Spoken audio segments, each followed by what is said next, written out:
Lincoln Raiola. All right, thanks, Mike. Welcome back, everybody. I want to first say a big thank you to our fan base, the Sooner Nation, for how well they represented us last Sunday night on a lot of different accounts. I mean, obviously, first game of season is a big deal to us. Moving this game to Sunday, a change for everybody. We did the whiteout in the stadium, and it was a fantastic atmosphere. It really was, and our players loved playing in it. I know they certainly fed off the energy in that stadium. I don't know that I can ever remember walking out for warm-ups in the stadium being more full at the beginning of warm-ups than what I've seen it.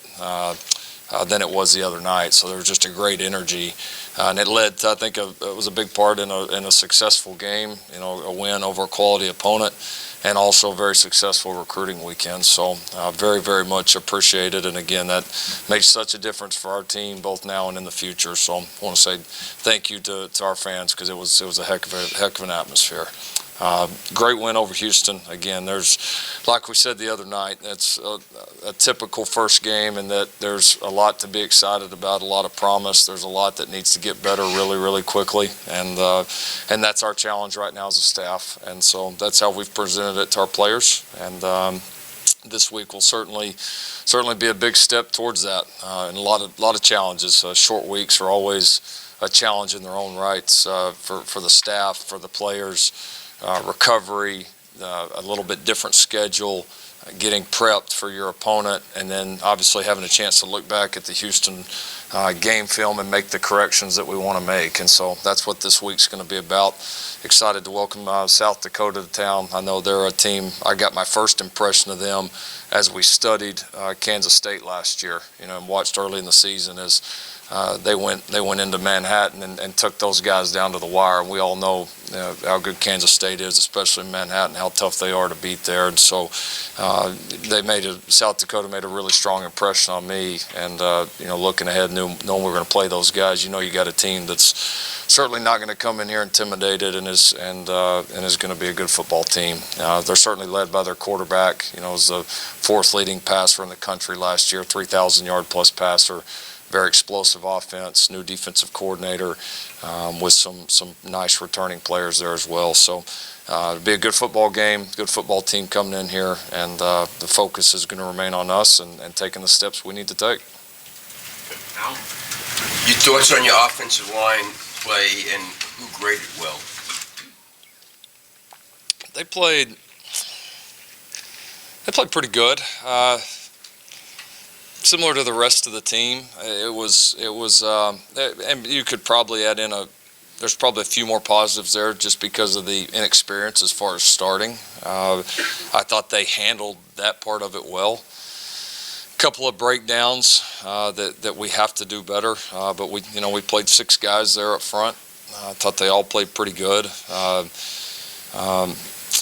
think the right side of the line, and certainly Creed all graded out pretty well. Thought Marquise played pretty decent too. So good. Got to take steps to certainly improve. Houston did some things that were challenging to us, and that we have to improve on. We made a couple of plays with the skill guys when it wasn't there up front, but we certainly more than held our own. And anytime you produce running and throwing like we did, that's the first place you look. And so there was a lot more positives than negatives, but that group's going to have to continue to evolve and grow for us. To the right, James Allen.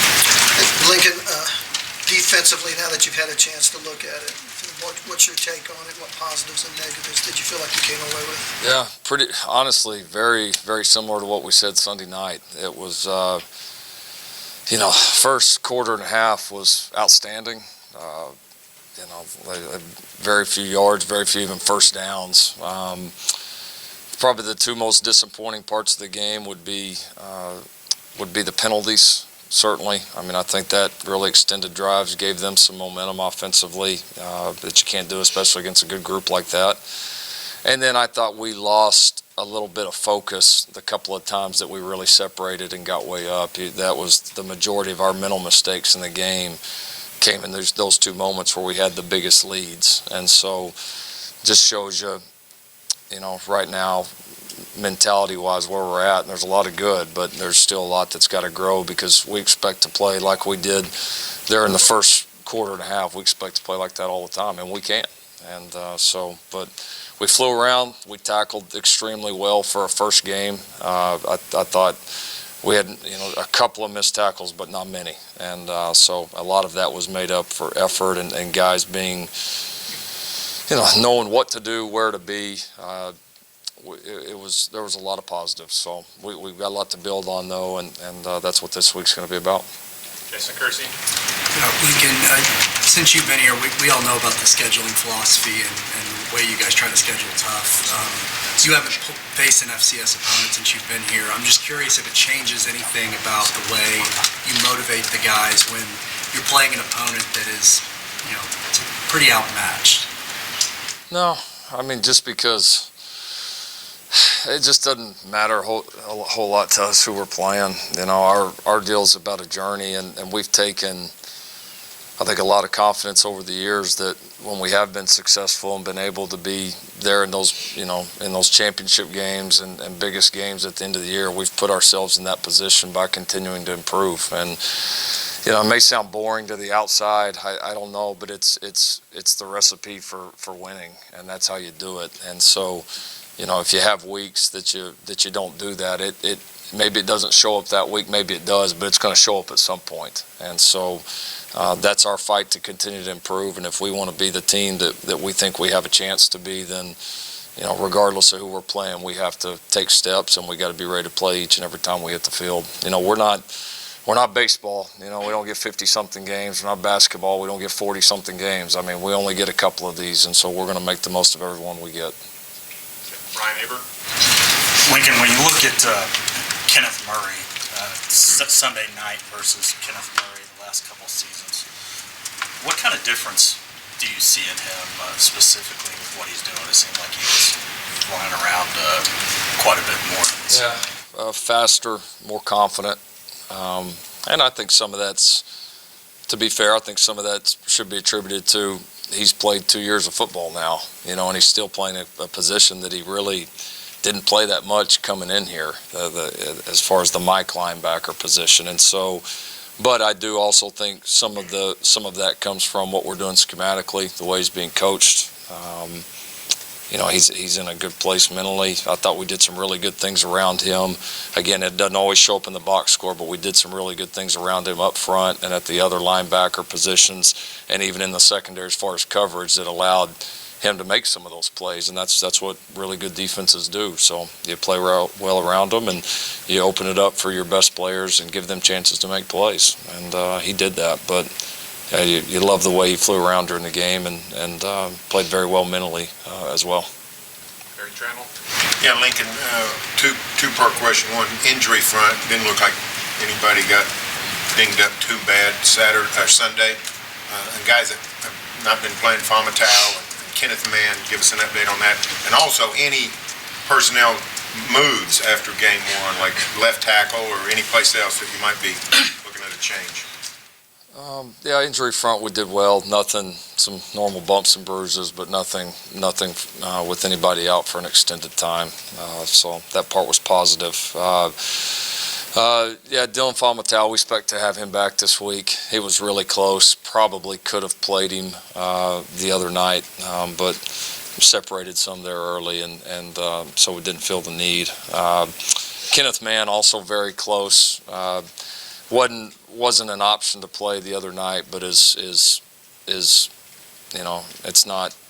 not weeks away now. It's a matter of days. So hoping to get him back here as soon as we can, but we're getting pretty close with him. So he's made good progress. Second part of that, the personnel. We moved Jaquaylin Crawford to corner, which I think was already out there. I think we already had him listed that way. Not really anything else personnel-wise. We played a lot of guys. The other night we played, just the 6 offensive linemen, but obviously played a ton of different skill guys offensively. I think we played 26 players defensively. So we got to look at a lot of guys, and I'm not saying rotations won't continue to evolve. They certainly will, based on performance as we go on. But we are we are going to continue to look at guys and continue to play a bunch, especially with the number of young/new players that we're playing with right now. We got to continue to develop those guys and evolve and continue to find our best group that we can put out there. Other volunteer? Lincoln, you had on the initial depth chart, Eric Swinson was the starter left tackle, and then RJ made the start. What was the decision behind that? And then they kind of flip-flopped during the game. Are you still evaluating that position as far as a starter goes? I think that's fair to say. We kind of watched him throughout the week. Swinson had got a little banged up during camp, nothing too serious, but had to miss a little bit of time. He's back full go now. He's fine. But during that time, we moved RJ in there, and he did a nice job at tackle and made it pretty competitive. And so we probably based this one a little bit more on, RJ performed well in practice and honestly had gotten a few more reps as of late leading into it. And so we knew going in we were going to play both of them and made a game time decision there to go ahead and start RJ. But they both did a good job. Yeah, we're going to continue to. We feel like we have two good left tackles there, so we're going to continue to compete. And if one of them separates, then he'll play more. Sort of a follow-up to Barry's injury question. TJ Pledger had posted recently about a surgery. Has he undergone surgery, and do you think will he be back this season? TJ Pledger did. I'm sorry, I forgot about that one. TJ Pledger had an injury, happened in practice last week, had a hand injury, did have to have a minor surgery. We do expect him back this season. From the left side for you, Kerry Murdoch. Lincoln, you, as a head coach, you've dealt with Baker and Kyler being in the national spotlight, and now you can't turn on TV without seeing Jalen. I'm just curious, as a head coach, kind of what have you learned through that process of dealing with those guys, just the mental side of it, and just your team in general? I know coaches used to talk about, don't read the papers. Now it's probably more like stay out of your social media mentions. Yeah. As far as the individual guys, I mean, I think it depends on the individual player. They all handled that stuff a little bit differently. I think Jalen handles it probably a little bit more like Kyler did. He doesn't really care. I don't know that he probably even knows. I don't think it bothers him, and he's probably even more than the other two. Not probably, definitely. He's had a lot more of that to deal with, in his career up to this point. So I think he could absolutely care less about any of that. He's focused on one thing right now, which is where his mind needs to be. And as far as the team, we talk about it, but I mean, you can't pretend like these guys don't see this. Our message to them is they've got to learn to understand what's important and what's not, and they're going to see it. I mean, it's everywhere. It's so much more accessible than it ever used to be, and so we can sit here and tell them not to read it, tell them not to look, but I mean, that's just putting our head in the sand. We teach them that, again, sometimes the good can be more destructive than the negative. You got to understand where it's coming from, and if it's coming from somebody in our building, you better get worried. If it's not, then you better not worry about it. Okay. Steve Levens. Coach, as outstanding as Jalen was, and the numbers speak to that, is it fair to say that there were things left out there, and there are a lot of teaching things that can go on with him from that appearance? Oh yeah, very, very fair. There was a lot of positives, and he definitely played well, but he can play a whole lot better without a question, and we'll need him to. So that, again, there's a lot of things he did well that's like, wow, it's pretty impressive for a guy's first game in this offense. There's also some things that you see that you can tell it is his first game, and so he certainly did a great job, but he and I both have much higher expectations for how he will play going forward. Brent. Coach, are you concerned at all about Jalen's running style and how many hits he takes? Yeah, we talked about that a little bit the other night. We'll continue to learn. That's the one thing you can't evaluate in practice with these guys. He is, built a little bit different than some of the guys we've had in the past. So he's got a body to be able to withstand some, but at the same time, we don't want him taking a bunch of unnecessary ones either. So that'll be kind of ongoing conversation with Jalen and I, and trying to find that kind of that middle ground, where he can still be an effective runner, because he is. I mean, he can not only see the speed and athleticism, but, several examples the other night where he takes some contact and carries guys, 3, 5, 6 more yards, and those add up through the course of a game. And so we're going to try to find a good line. There's never any guarantees. This is football. It's a dangerous, violent sport, and but we also want to be smart about it as well. Sam Brown on the left. Coach, there were a couple unsportsmanlike penalties on you guys on both sides of the ball after Sunday's game. And I asked Nick Basquin about it earlier. He said, yeah, from my standpoint, I just got to know the rule. I've got to be better about it. I've got to be smarter. But from your standpoint, is it kind of hard to contain that intensity and that energy that you guys have had in spring practice and in fall camp while still kind of staying within the confines of the rules? It is. I mean, I've never been one to lose my mind on one penalty here and there, because if that dog doesn't bite, you can go having no penalties and look up at the scoreboard, and it's not going to be a pretty sight. So, I mean, that dog's got to bite. But at the same time, there's certainly a line. We had a couple.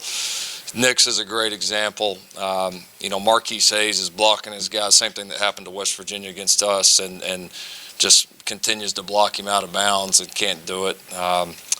Pat just a mental error on Pat Fields is down the field, got to know where he's at on the field of play. Ball's clearly overthrown. We're wanting to be physical, but we got to know where the line is. I thought in the past we've had some more just stupid ones, over talking to a guy, whatever, shoving a guy after a play. Some of those, some of these were a little bit more aggressive and within the game, and guys understanding rules. So they've got to get educated better. But it'll cost us down the line. I mean, we got to find that line of playing on edge, but also playing smart. And we certainly need to do a better job.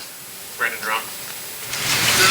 Lincoln, how much did you see as far as Jalen? Everybody knows they've talked about his leadership ad nauseum, but how much did you see kind of that, I guess, spill over into the game? And then obviously the two-part question as far as this weekend, you were the only show in town. Would you, it's probably rhetorical, but would you kind of, I guess, do that on the recruiting front as much as you possibly could? As far as Jalen's leadership, it was, he did a good job. I mean, I think he was poised, really the entire night, and that helped set a good tone, for our team, our offense, I think they fed off at times some of the way he was playing, and he's a captain, he's a quarterback. I mean, that teams are always going to feed off those kind of guys. I mean, that's how it is. So I thought he set a good example, played within himself, and he's done a good job behind the scenes, of being a leader for this team, and we're going to need him to continue to do that. Second part of the question, basically asking, would we do this again? I mean, as successful as it was, certainly. I mean, we got a great number of recruits here, both a great group of official visitors, but a ton of unofficial visitors that were able to come in. They got to see a great atmosphere, a good football game. A lot of, if recruits weren't here, every one of them was at home watching it, and it was a great stage. I mean, it really was. And a lot of things, again, had to come together for it. You got to be smart because you don't want it to hurt your football team in the future as far as, again, going into short week and when's your bye week. And there's a lot of different things. But this one fit. And if we had a similar scenario, I think we would do it again. Okay. Joey Helmer. Yeah, Lincoln, you talked about being excited to see the defensive line play. Upon looking at the film, how did that group look? They played pretty good. They did. I thought Ronnie Perkins probably, is the one that probably stood out the most. I've had some other guys make some really nice plays. Q Overton had some nice plays. Neville had some nice plays.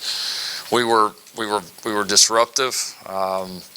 Came out of gaps a couple times on the front there. A couple times at linebacker too, but a little bit out of gap there on a couple of those runs at the second half that we have to clean up. But very disruptive, created a lot of pressure. Had a couple other chances to get the quarterback on the ground, have a few more sacks. Now, again, we won't see a more gifted runner than that guy the rest of the year. So, but we got to be able to finish him when we get back there. But I thought we were aggressive. We obviously played a lot of guys, rotated them, and I think the combination of what we're doing schematically, trimming some of these guys down in the shape they're in, and then also rotating the front as much as we did, it made for a lot of fresh bodies that were ready to hunt when they were in there. John Hoover. So, Lincoln, with Jalen up here a handful of times, we've got him in media day and stuff. He comes across as so serious that he's almost stoic, focused. I'm curious what he's like on practice field. I'm curious what he's like in the meeting room. Maybe you can tell us what your first post-game film session was like with him. Is he continue to be that stoic, or is he loosen up a bit around the team and you guys?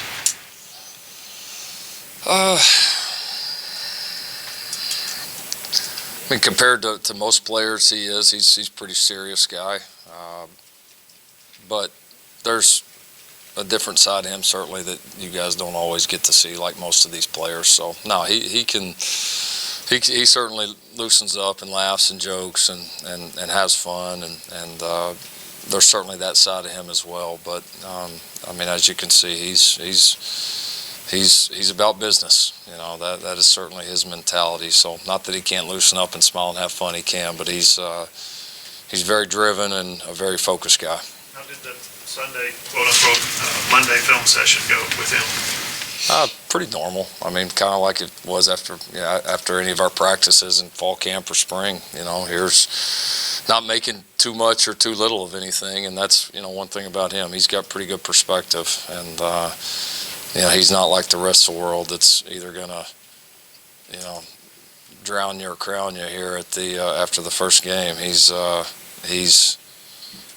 He knows there's a long way to go here and a lot of things in front of us. So a lot to learn from, excited to learn from it, excited about some of the things we did well, and really focused on a lot of the things that we need to do better. Billow? Lincoln, big recruiting weekend. Sounds like it went pretty well, but how big of a gamble is that when you have so many unknown offensive line, Alex Grinch's defense? Yeah. How much does that play a role in the decision?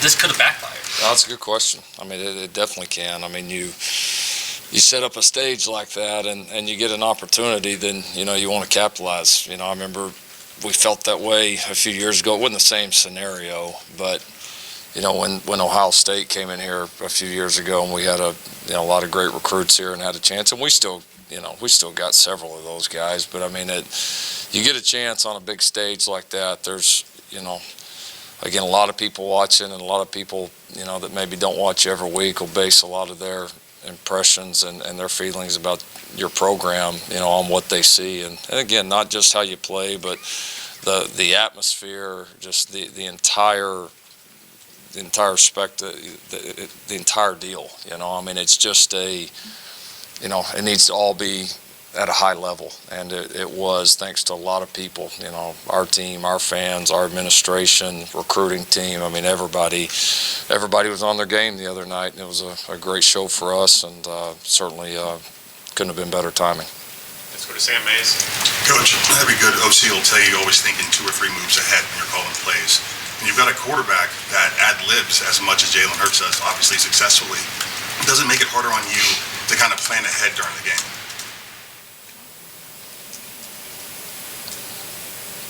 No, I don't think so. Not really. I mean, I don't think he ad-libs that much, but no, not really. Garen Ebig? Lincoln, I can only assume that, certainly you can only assume in Jalen's case, but he and Kenneth Murray both use the past couple of years as motivation for what they're about this year. I know, Kenneth, that's safe to say, he's been through a lot, as has that whole defense. How are you on players using the past as motivation versus forget about it? We've got a job to do right now and moving forward. I'd rather you be focused on that. Well, I think if they're using it for motivation's never a bad thing, and players get that from different sources. You're not going to have one team, where every player's, all motivated by the same things. Some guys are motivated, to, what this could do for the future. Some guys are motivated by people that have doubted them. Some guys are motivated by this opportunity to play here. I mean, it's it comes from different spots. I think the key is you just want them all motivated. And so as long as they're using it in a positive direction, then and there's not something that's going to damage the team, then I've got no issue with it. And we've here and there we use that too with the entire team. So those are two guys, like you said, that have been through a lot, and that's going to be, your history in the game is going to be a factor in how you play. Some of our guys don't have enough history in it yet to even have that, but there's certainly two of the guys that do. Have you encountered guys who do use past slights or issues maybe the wrong way, where you have to get them, you have to work on that and get them back on track?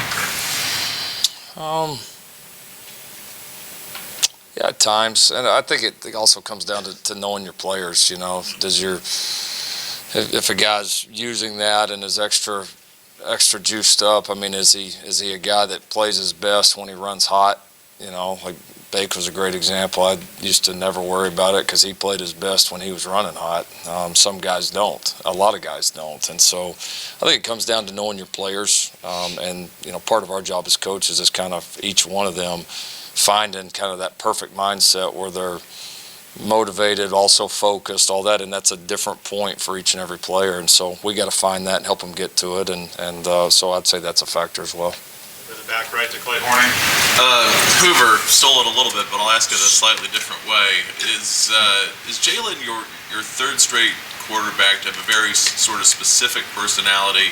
And I'm getting at, he wore a suit into the locker room, which was interesting, and he was very unimpressed with himself despite a huge game, his first time out. So is he just sort of his own thing in comparison to the other two? Yeah, no, he's definitely. They've all been different, but I don't see that as unusual. I mean, I think your quarterback is going to be a strong personality on your team, and so whatever their personality is, it's going to be a factor. It's going to be talked about. It's going to be noticed, and everybody is going to handle that differently. So yeah, he's different. I mean, there's certainly some comparisons too. I mean, personality-wise with the other guys, there's some big differences too. He's probably personality-wise a little bit more similar to Kyler than Baker, but I do see some similarities with both. But the key components are there. He's tough, he's smart, and he's extremely competitive, and that's one thing all of those guys share. But he's not going to be easily satisfied, and I don't really feel like those two were either. Okay, over to the left, George Goya. Lincoln, Kenneth said earlier that Brian Odom's maybe the best linebackers coach in the country. What do you like about his coaching style, and how much does he help with recruiting, being a guy that just grew up down the road? Yeah, he's done a great job. No, he's made a big impression in a short amount of time with our linebackers, our recruits. And he brings a lot to it. I mean, a former player, this place means a great deal to him and his family. He's got a great combination of kind of a natural intensity and toughness that you would just kind of say is ideal for coaching that position. But he's also very smart. He does a good job schematically. I know Alex, really trusts him and leans on him for a lot. And I think it's also his background of being in the strength and conditioning field, I think has also shaped him as well. But no, he's an outstanding young coach. I mean, no doubt about it. Our players have really taken to him in a short amount of time. Barry Trammell. Lincoln, short week, not Saturday, 6. When you have to condense like that, what gets chopped off? Is it sleep? Pretty much. That's actually pretty true. Right, Dean? We had a late one the other night, my friend. Yeah, that's honestly pretty much it. I mean, it just condenses the planning period, and then it condenses the recovery period for the players. I mean, we do a few things in practice throughout the week to accommodate for that. To make sure that they do get enough recovery between now and next Saturday night. it even gets down to an hour deal. So, I mean, even having a night game that we don't have to fly to the next week is helpful, where, you know, even like the West Virginia deal last year was probably a little bit more challenging. So, yeah, it's there's challenges. The nice thing is the next one gets here and you're always ready for the next one because there's so much to fix, but it's a little bit less sleep, a little bit less prep time for the coaches, and a little bit less recovery time, and so we adjust our schedules to try to accommodate for that the best we can. And I'll also say it is a little different doing it game 2 versus game 12 last year. You know, just the wear and tear and the you know, just especially from the recovery standpoint, it's a little bit easier to do it this early. You got one fewer practice. What, do you just stuff more into the other practices, or is there stuff you just say, we're not going to do that this week? Well, the way we do it, we really don't have one fewer practice. You know, Sunday's normally our off day, so we were back on the field yesterday, and so we're adjusting the setup of the practices slightly, but the number of practices will remain the same. We just didn't have the true full off day in between. Time for a few more, Myron. Charleston Rambo had a big game for you. How much did the Orange Bowl catch have anything that maybe his off season and what you've seen here in preseason camp? He's kind of been hit or miss since he's been here, but did that maybe help him at all in the off season? Yeah, you know, I think he's had a really nice run. He played extremely well for us in the Big 12 championship game, made some big catches in that game that helped us separate. Played really well against Alabama. One of my biggest regrets of that game was not playing anymore. You know, Keys could tell pretty quickly wasn't himself, and so should have played him more, especially early. He did a great job and then played well the other night, so he's been on a nice run, and he's done it, you know, in some pretty big stages and some pretty big atmospheres, and you talk about those 3 games, so I think his confidence is high. He's playing well. He also played very well for us on special teams. But yeah, certainly you make a catch like that in the college football playoff game, you know, at the Orange Bowl. I mean, that's not going to hurt, you know, a young receiver's confidence. So he's playing confident, playing fast, and and we've needed that. You know, we've always kind of had that one elite speed guy that can do that. You know, whether it was, you know, Dede the first couple of years and Marquise last several years, Jeff Badette mixed in there, made a lot of great plays for us there the year we had him, and so you know, Charleston's really done a nice job in that role here as of late, and we'll need that to continue. Jason Kersey. Kind of, it's been asked a little bit, but I'm just curious, you know, Jalen's on-field interview with Holly got a lot of attention, that he was so unsatisfied with his performance. I'm wondering where your balance is between enjoying what was a historically great performance and keeping your eye on the prize. You know, the balance is more keeping an eye on the prize. I think we all enjoyed winning that game, no question about it, and he had a lot of fun out there. We all did, and appreciate the chance to beat a quality team like Houston. And so I can promise you that part of it was not overlooked by him or anybody else. But you know, once that one's over, there does have to be a great focus, and this team does need to improve and improve quickly. And he senses that, we all sense that, and you know, so I think that's what he was expressing there, and I totally agree with him. Okay, last one, Kerry Murdoch.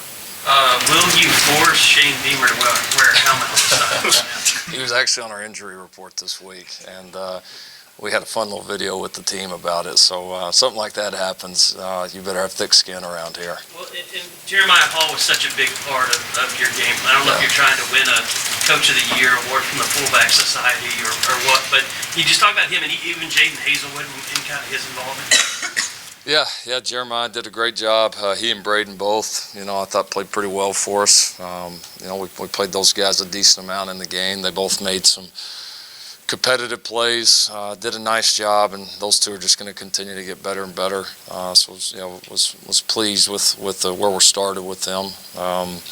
Yeah, and Jaden did a nice job. You know, you always kind of look for the true freshman of what's the look in their eye. You know, most of our guys had a great look in our eye, and he was no different. He was ready.